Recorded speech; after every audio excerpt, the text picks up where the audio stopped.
les conseils que vous donnez aux patients qui viennent vous trouver et qui vous disent, voilà, je sens une diminution de ma libido, mais j'aimerais bien quand même vivre une sexualité plus ou moins normale. Qu'est-ce qu'on peut dire aux personnes? D'abord, peut-être ne pas dire qu'ils font une faute, les déculpabiliser en quelque sorte. Voilà, il faut déculpabiliser les patients, quel que soit leur âge. Il faut voir comment ils vivent leur vie en couple, parce que bien entendu, la sexualité, en principe, ça se fait en couple. Donc nous conseillons une prise en charge en couple. Lorsque nous avons des patients qui viennent nous voir, nous espérons, nous les stimulons, nous leur demandons de venir en couple à deux, soit à la première, soit à la deuxième consultation. Donc très important, la partenaire ou le partenaire intervient dans le diagnostic, également dans le traitement.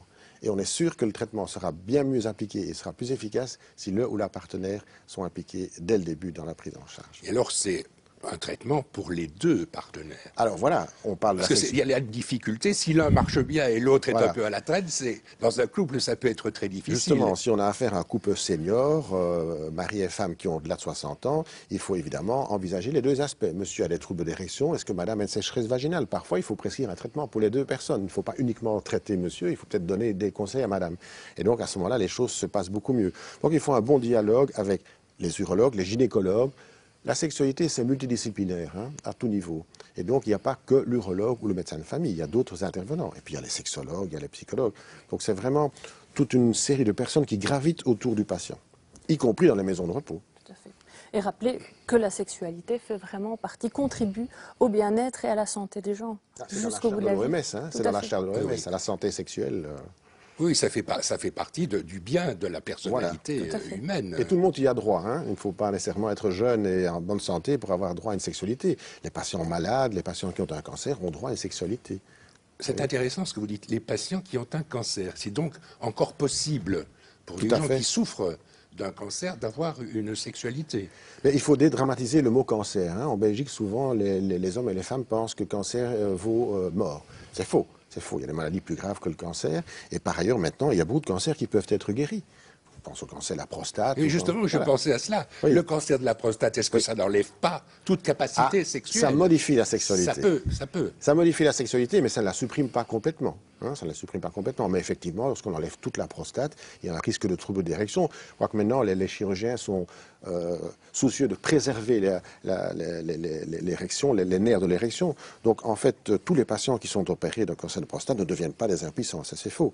Maintenant, évidemment, il n'y a plus d'éjaculation, mais on parle beaucoup de réajustement sexuel. Le réajustement sexuel, c'est de réorienter le patient et sa partenaire vers une sexualité adaptée à la situation.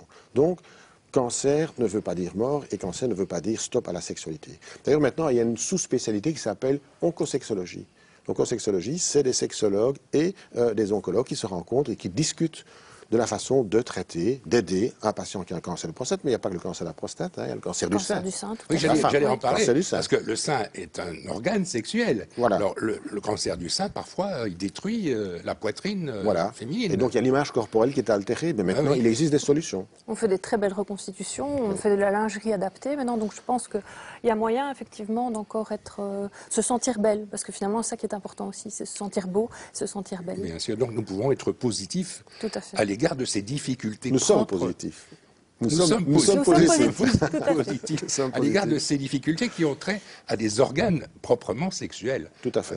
La prostate, les seins, l'utérus éventuellement, le cancer de l'utérus. Tout à fait, oui. Et alors je pense au cancer du rectum, je pense au cancer de la vessie, les patients qui sont porteurs d'une stomie, d'une poche, ils ne doivent pas arrêter la sexualité. Il y a des solutions pour les aider. Donc c'est vraiment... C'est possible ça, même si on porte une poche, on peut... Tout à fait possible. C'est ce qu'on appelle le réajustement sexuel. C'est de vraiment conseiller, et alors ce qui est très important, c'est avant la chirurgie, c'est de prévenir le patient des effets collatéraux d'une chirurgie radicale. Je vous guéris de votre cancer, mais vous risquez d'avoir des effets collatéraux. Mais il faut prévenir les patients. Et il faut leur laisser le temps de réfléchir aussi. Ça, c'est très important. La consultation d'annonce et puis un certain délai pour laisser au patient le temps de réfléchir. On lui annonce une mauvaise nouvelle, mais on lui laisse le temps de discuter avec son médecin traitant, avec la famille, sur la thérapeutique qui est proposée. Oui, mais il ne sait pas ce qui va se passer, le patient. Peut-être que ça va très bien tourner, peut-être que ça va très mal tourner pour lui. Très mal tourné, c'est rare, mais bon... Qu'il n'y ait plus du tout de libido et plus du tout de sexualité après l'opération de la prostate, par exemple. Voilà, mais donc, comme je vous le dis, maintenant, les urologues sont soucieux de préserver ces nerfs, et dans un certain nombre de cas, une bonne proportion de cas, ces nerfs sont préservés et l'érection est préservée. Donc là, je pense que... Donc c'est une victoire, là, de la médecine urologique. Un progrès, tout Mais à c'est fait. une victoire quand même sur le passé. Tout à fait, oui, oui, oui. Mais la médecine est en constante mutation, heureusement. Les patients sont mieux respectés que dans le temps. Dans le temps, le chirurgien était un homme qui avait tout pouvoir. Maintenant, c'est fini. Hein, j'ai parlé tout à l'heure de la médecine transversale. Je pense que dans un diagnostic de cancer, il y a toute une série d'intervenants. Le chirurgien, l'oncologue, le médecin de famille, le kiné, l'assistante sociale, l'infirmière, toute une série de personnes qui gravitent autour du patient. Et ce qui est important, c'est toujours le dialogue, parce que c'est vrai qu'il y a les troubles érectiles, mais la femme, et peut-être la femme âgée encore moins, n'est pas focalisée sur la pénétration. Il y a d'autres moyens de vivre une vie sexuelle satisfaisante, je pense. Et ça, c'est le dialogue. Oui. Il persiste une difficulté, hein, c'est la femme qui a un cancer, hein, et dont la sexualité est altérée. Souvent, le partenaire disparaît. Il faut bien reconnaître que hommes et femmes ne sont pas égaux ou égales devant le cancer. Hein. Autant les hommes sont bien entourés et tiennent à leur fonction sexuelle, souvent, malheureusement, les femmes qui ont un cancer, cancer de rectum ou de vessie, ne sont pas aussi bien entourées que les hommes qui ont le cancer. Là, je pense qu'il y a encore du travail. Expliquez-vous un peu pourquoi les femmes sont-elles moins bien entourées. Souvent, le partenaire disparaît. Hein. Souvent, le partenaire disparaît. Ah oui, il va voir ailleurs. Oui, ça, c'est pas très C'est pour sympa. ça que je dis les femmes et les hommes ne sont pas égaux devant le cancer et devant la sexualité. Un homme qui a un cancer de prostate, souvent son épouse l'accompagne et le soutient. Une femme qui a un cancer de rectum ou de la vessie, de temps en temps, le partenaire disparaît. Je ne dis pas toujours, mais de temps en temps, vous il dites de disparaît. temps en temps, mais vous voulez dire souvent. On a donc un message à faire Ça passer arrive aux trop hommes. souvent. Oui, Il justement, y a c'est un ce message, c'est tout à fait volontaire ce que je dis. Oui, hein. bien C'est sûr. tout à fait volontaire. Bien sûr. J'ai une bonne expérience de patients qui ont un cancer de rectum parce que les chirurgiens colorectaux m'envoient leurs patients en préopératoire et post-opératoire. Je vois bien la différence entre les femmes qui ont un cancer du rectum et les hommes qui ont un cancer du rectum au niveau prise en charge de la sexualité. Mais ça, c'est une affaire de société. Il y a encore un peu de travail. Hein.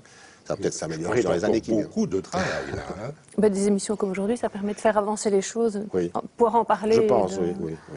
Il y a encore des tabous sur la sexualité, en particulier chez les sujets âgés, et je pense que ces tabous doivent être levés. Ils le seront, mais il faut encore un peu de patience. Il faut du temps.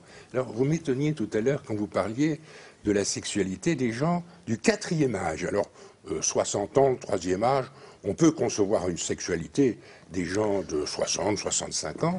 Mais alors, vous disiez des gens de 80 ans. La sexualité est encore possible à 80 ans. Tout à fait, heureusement.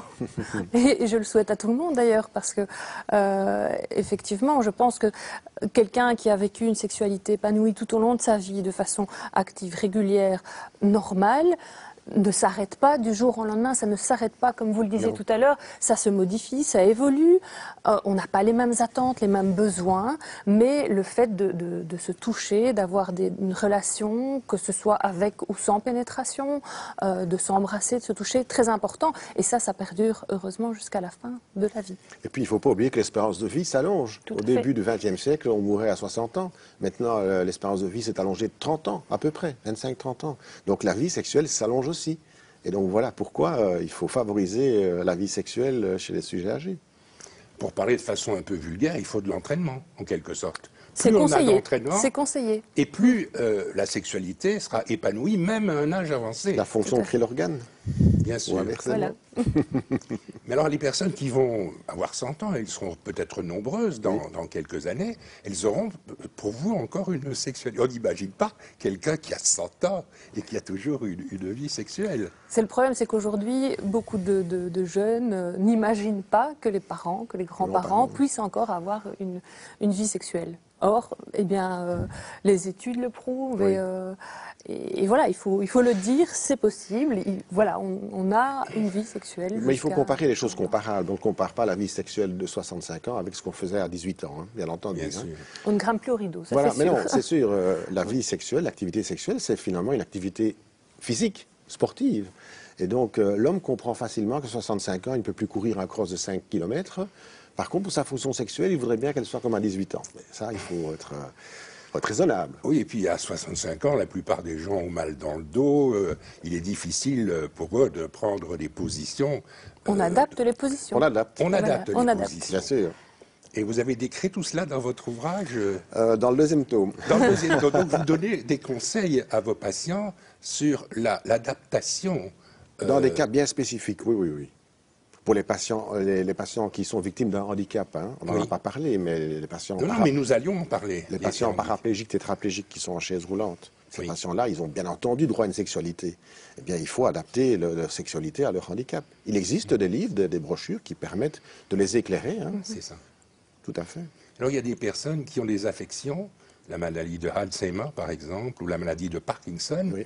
Et vous disiez, lorsqu'on a préparé l'émission, que leur sexualité augmente. Leur libido, oui. Leur libido. Leur désir, oui, oui. Alors ça pose problème. Pourquoi? Alors souvent c'est le médicament qui est prescrit, hein. Les médicaments de première ligne, dérivés du Prolopa, peuvent augmenter la libido. Et donc ce qui se passe chez l'homme, c'est extrêmement frustrant parce que sa libido augmente et souvent il a des troubles d'érection. Alors vous imaginez, il veut avoir des rapports mais il n'est pas performant. Donc ça entraîne un cercle vicieux, une grande nervosité, une grande agitation et donc souvent la partenaire...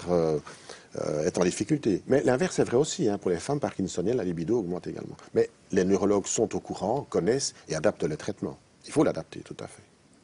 Je voudrais vous demander maintenant de philosopher un petit peu. Parce qu'au fond, on a décrit des situations médicales et sociales, mais c'est une grande avancée, cette sexualité des personnes âgées, par rapport à ce qu'on a connu, ne fût-ce qu'il y a 20 ou 30 ans. Qu'en pensez-vous ? Vous me direz que c'est l'état naturel de la médecine de faire évoluer les choses. Les choses ont évolué, j'ai dit grâce à mai 68, mais elles ont évolué déjà avant. Hein. Pensons au pape Léon XIII et à la reine Victoria, où la sexualité était complètement tabou. À la fin du 19e siècle, nos grands-parents, nos arrière-grands-parents ont eu une vie sexuelle peut-être cachée, un peu hypocrite, mais ils n'ont pas ri tous les jours. Donc je pense qu'il y a un énorme progrès qui a eu lieu pendant les 100 dernières années, mais mai 68 a certainement été un déclencheur. Surtout pour les femmes, hein, surtout pour les femmes, parce que leur sexualité était extrêmement limitée. La femme était... L'invention de la pilule aussi. L'invention de la pilule, hein, tout à fait, l'invention de la pilule, l'arrivée du Viagra. Et donc, en fait, ce qui se passe, c'est que la femme était essentiellement réceptive. On recommandait à l'épouse, à la bonne épouse, d'être réceptive. Maintenant, c'est fini, évidemment. Elle est active. Passe... Elle reprend le pouvoir sur son corps. Elle devient proactive. Le pouvoir dans la sexualité. C'est ce que j'enseigne à mes étudiants. La femme était réceptive. Maintenant, elle devient proactive. Vous qui avez travaillé au Danemark, vous m'avez dit, oui. J'imagine que la situation n'est pas tout à fait la même que chez nous. Les gens du Nord sont souvent plus libérés à cet égard que nous. Tout à fait.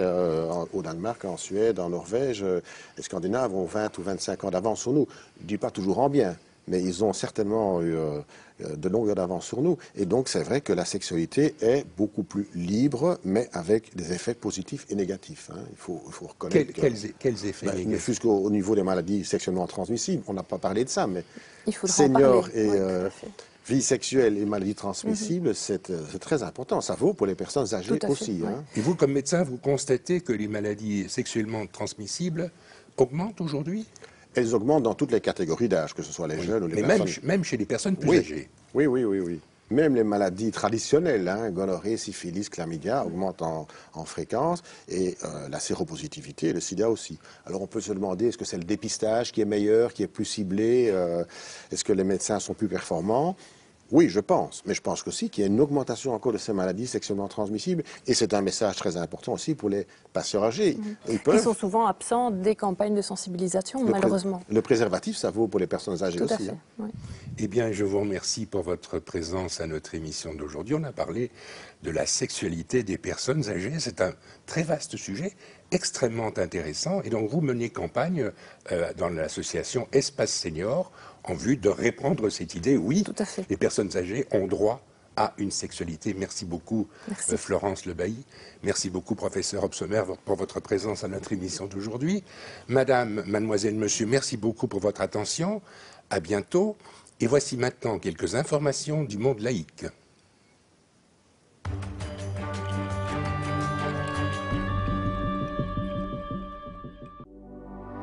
Ça se passe près de chez vous. Voici quelques activités laïques inscrites à l'agenda des prochaines semaines.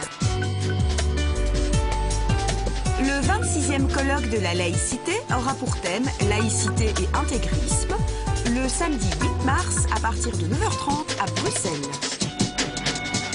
Une journée de réflexion intitulée « Des nouvelles prisons et après » est organisée à l'Université libre de Bruxelles le samedi 15 mars à partir de 9h30. Jean-Jacques Jespers abordera la question de savoir comment les médias influencent notre vision du monde le lundi 17 mars à 20h à Bouillon. Pierre Galland donnera une conférence intitulée « Mainmise des religions sur l'Europe, un combat pour la laïcité » le jeudi 20 mars à 20h à Ammenil. Le vendredi 21 mars à partir de 17h30, inauguration de la nouvelle exposition permanente des territoires de la mémoire, l'espace parcours Plus jamais ça, à la Cité Miroir à Liège. La revue numéro 92 de La Pensée des Hommes, consacrée au thème « L'alternative de Crowley » vient de paraître.